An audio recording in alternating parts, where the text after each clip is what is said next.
Agora eu quero falar sobre prova pericial e exame de corpo de delito. Então, a primeira coisa bem fácil é, segundo o artigo 182 do Código de Processo Penal, é que o juiz não fica adstrito ao laudo pericial. Então, o juiz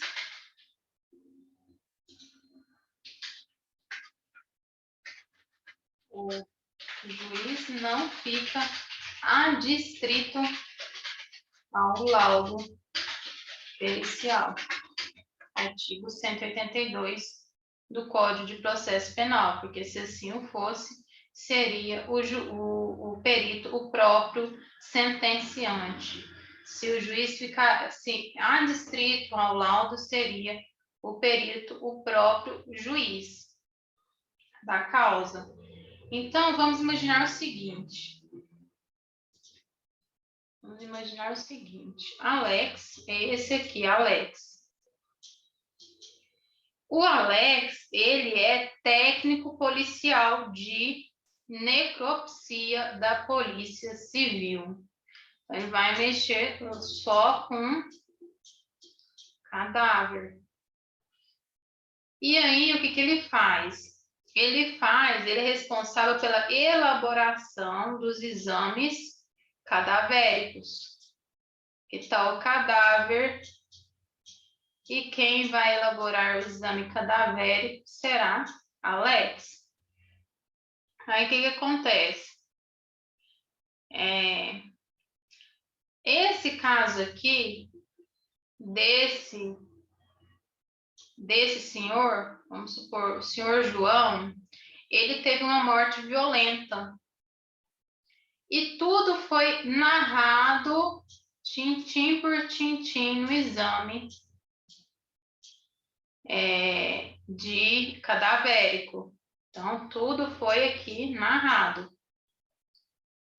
Quem elaborou foi Alex. Ele elaborou esse exame. E aqui temos que pensar o seguinte: por mais que esse exame tenha sido bem elaborado, o juiz não está vinculado a ele. Então, se assim fosse, quem seria o juiz? Seria o Alex, porque ele só elaboraria aqui o exame técnico e essa seria a própria sentença. E assim não é. O Brasil ele não é adepto dessa teoria. Então, isso não vincula o laudo pericial. Então, esse exame técnico, esse exame feito nesse cadáver não vincula o juiz. Então, o juiz pode aceitar esse exame no todo ou em partes, ou pode rejeitá-lo totalmente, porque o juiz não fica adstrito ao laudo. Agora, outra questão é o seguinte: vamos imaginar o seguinte aqui, essa aqui é Valesca. Valesca está até com o olho o quê? Roxo. Ela estava com o olho assim, ó, roxo. Por quê? Porque ela foi violentada pelo marido. Essa é Valesca, ela é vítima de violência doméstica. Então, assim, ela ficou muito ruim mesmo com essa violência que ela sofreu no âmbito doméstico. Mas acontece que o Manelo, que é o marido dela, ele a impediu de quê? De buscar ajuda. Então, o Manelo aqui, que é o marido dela, impediu que ela fosse buscar ajuda, seja na delegacia, num local habilitado para fazer os exames adequados, ou mesmo para fazer aqui o exame de corpo de delito. E aí ela levou vários socos, só porque passaram-se aqui vários dias. E os vestígios desapareceram. Não foi possível, então, a realização de exame de corpo de delito. E aí, Manelo, ele está aqui comemorando. Ele está comemorando por quê? Porque os vestígios desapareceram. E aí ele fala, agora que os vestígios desapareceram, eu quero ver se eu vou ser punido por alguma coisa. É só eu falar que não fiz nada, que você não tem prova nenhuma. E aí, o que acontece? A nossa legislação permite que, caso não seja possível o exame direto de corpo de delito por meio de um médico habilitado, será possível o exame de corpo de delito, que é esse conjunto de indícios, por meio de uma testemunha, de prova testemunhal. E aí, o que acontece?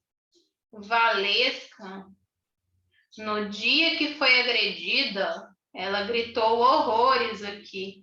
E o que aconteceu? Leandra, sua vizinha, ficou muito assustada, e decidiu o quê? Falou para Valesca, olha, se você precisar de uma testemunha, eu estou aqui. Então, ela está aqui para testemunhar. E aí, o que a legislação diz? Que se não houver possibilidade do exame direto, é possível o exame indireto, o exame de corpo de delito indireto, por meio das testemunhas, por meio de provas testemunhais.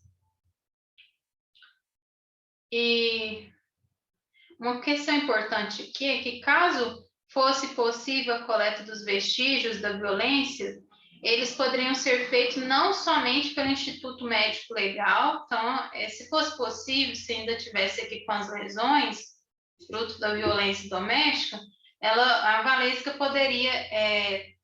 poderia aqui ser encaminhada para o Instituto Médico Legal, mas também para um serviço próximo da casa dela, contando que esse serviço seja credenciado. Serviço credenciado do sistema de saúde. Mais próximo aqui da casa da agredida. Então, vamos falar outra coisa aqui. Vamos pensar outra coisa. Vamos falar sobre o tema quebra da cadeia de custódia. Quebra da cadeia de custódia. Nós sabemos que cadeia de custódia é o quê? O que é cadeia de custódia?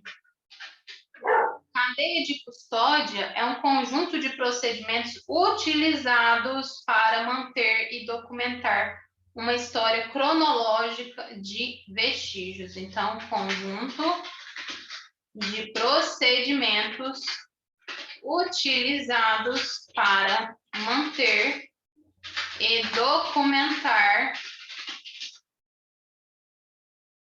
uma história cronológica de vestígios. Então, vamos imaginar que a Polícia Civil ela recebeu um mandado de busca e apreensão. E aí estão aqui os policiais, Neto, Nando e Noah. Neto, Nando e Noah. Todos eles vão cumprir esse mandado de busca e apreensão. Só que acontece que a carga é tão grande aqui para cumprir esse mandado de busca e apreensão, que eles vão de caminhão para cumprir esse mandado de busca e apreensão.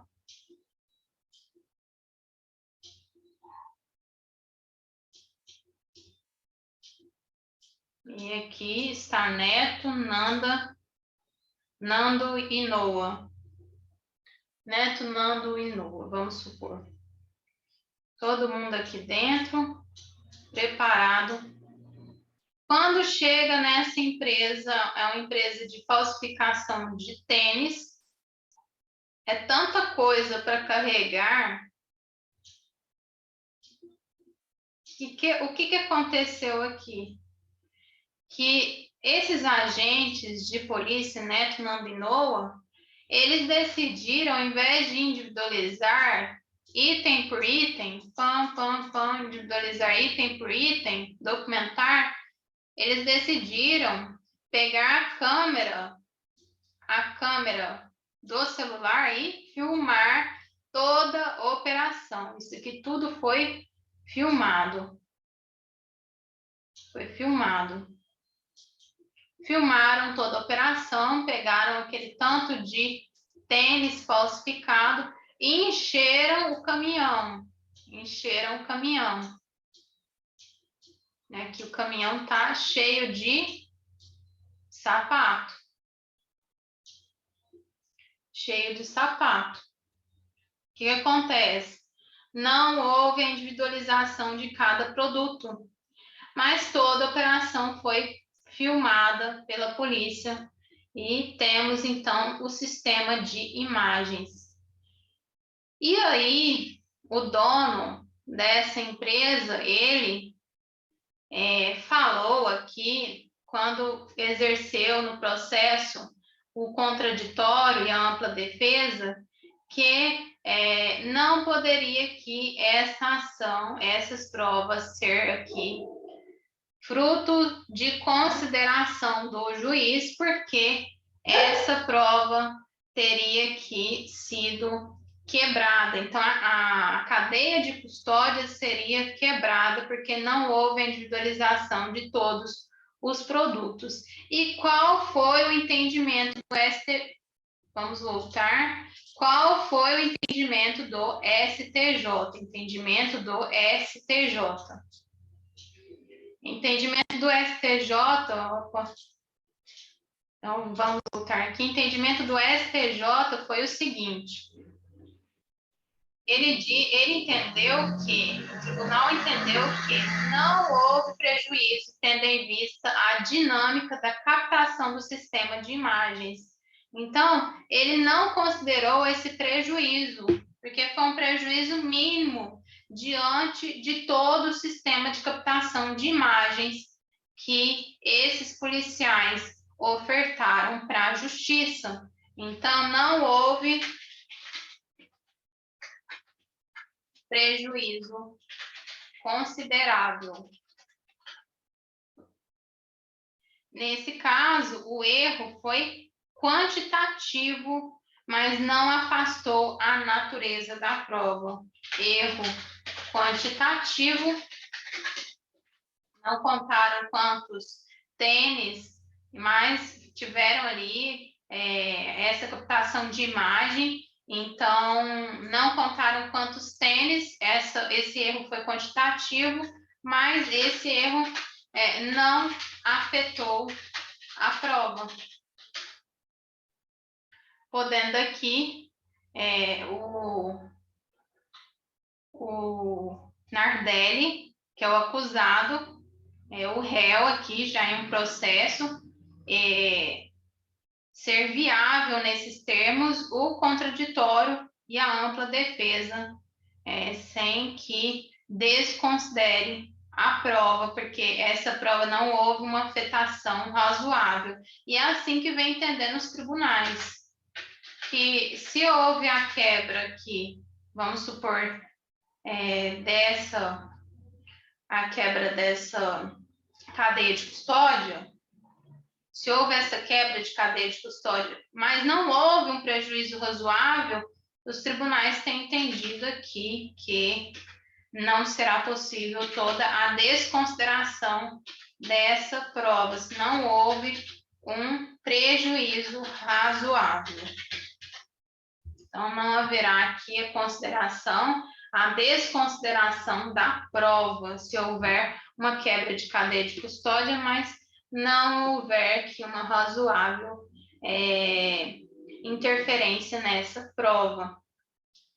Então, vamos imaginar aqui outra coisa. Emília, essa aqui, é namorada de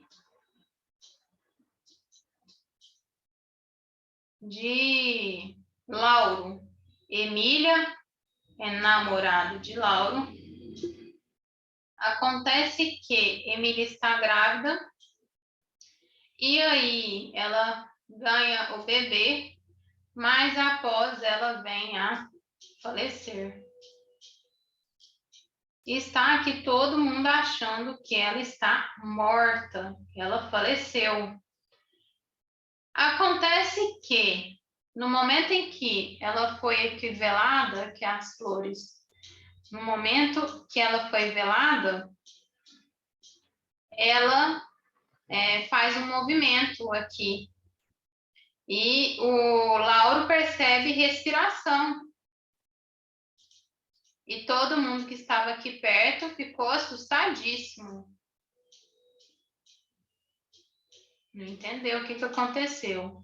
E aí Lauro perguntou para a pessoa que estava perto se ela viu aqui que o cadáver se mexeu. A pessoa fala que sim, que viu que se mexeu. Então eles retiram o corpo e vão para um hospital imediatamente. E realmente a namorada de Lauro, a Emília, ela não estava morta ainda, mas aqui ela chega no hospital e passam aqui 2 horas e ela efetivamente vem a falecer.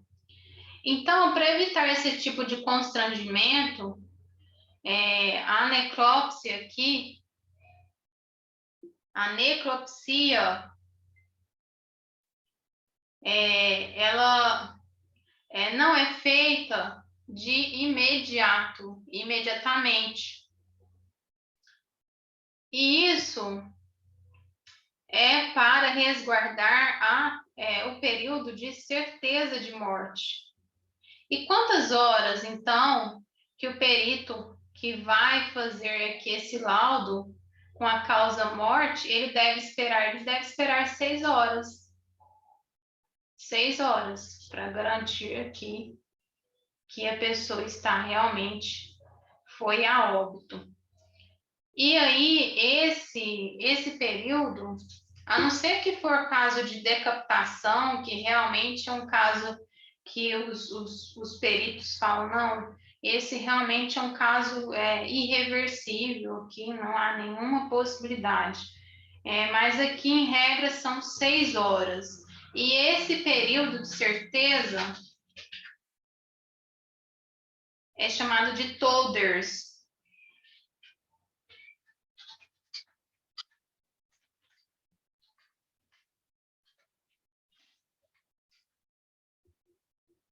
Então é isso. Vamos imaginar o seguinte agora.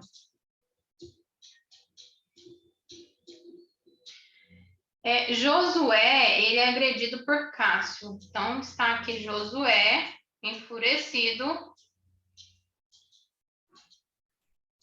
porque foi agredido por Cássio.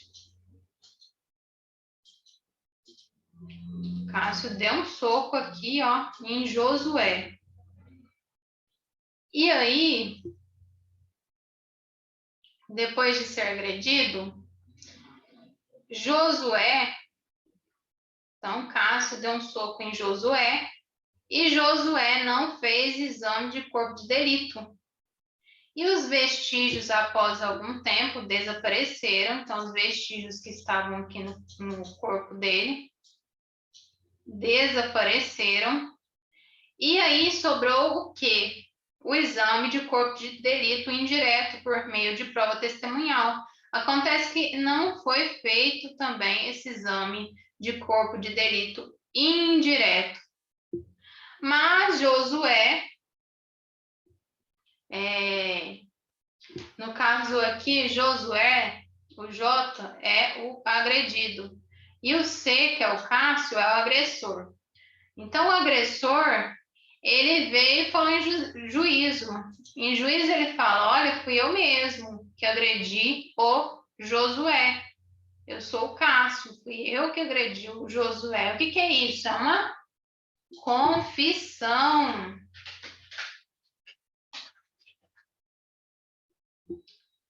Depois de toda a instrução,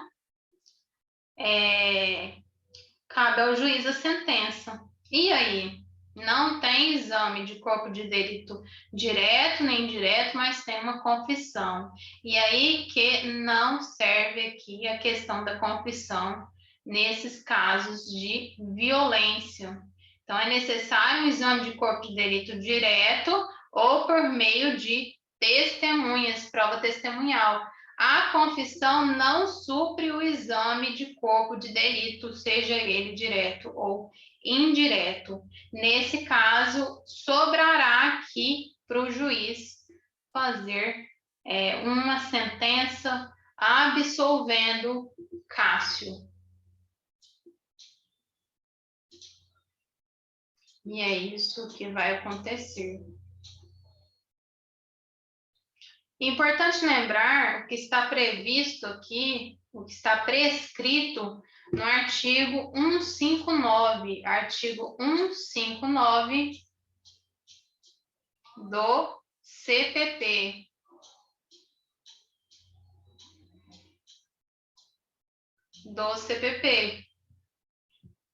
No parágrafo 4º, ele fala sobre o assistente de acusação do Ministério Público.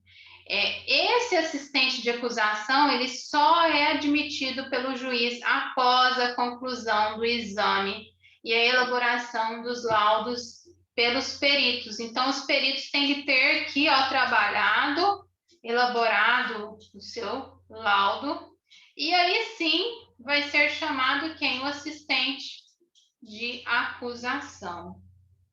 Então, para participar da acusação, é necessário esperar a conclusão do laudo do perito oficial. Outra questão importante é sobre o processo judicial ainda, que estamos já no processo judicial. É a possibilidade das partes e da perícia requerer oitiva dos peritos. Então, tá vendo aqui esse perito que elaborou o laudo pericial? E aí chega aqui, junta esse exame de forma muito técnica, e o que acontece? Ninguém entende nada do que está escrito aqui. Porque foi muito técnico mesmo, com palavras muito rebuscadas, nada claro, e ainda faltou algumas coisas aqui que era para ser descritas e não foram descritas. E aí acontece o seguinte, é necessário que intimar o perito para que ele preste o que? Esclarecimentos. Então, para que ele preste esclarecimentos, é necessário intimá-lo. Mas é necessário fazer essa intimação com um período mínimo de 10 dias. Antes, é necessário anteceder essa intimação. Num período antecipado aqui de 10 dias para que possa ser esclarecido e apresentado, inclusive, esses esclarecimentos em um laudo complementar. Então, é isso.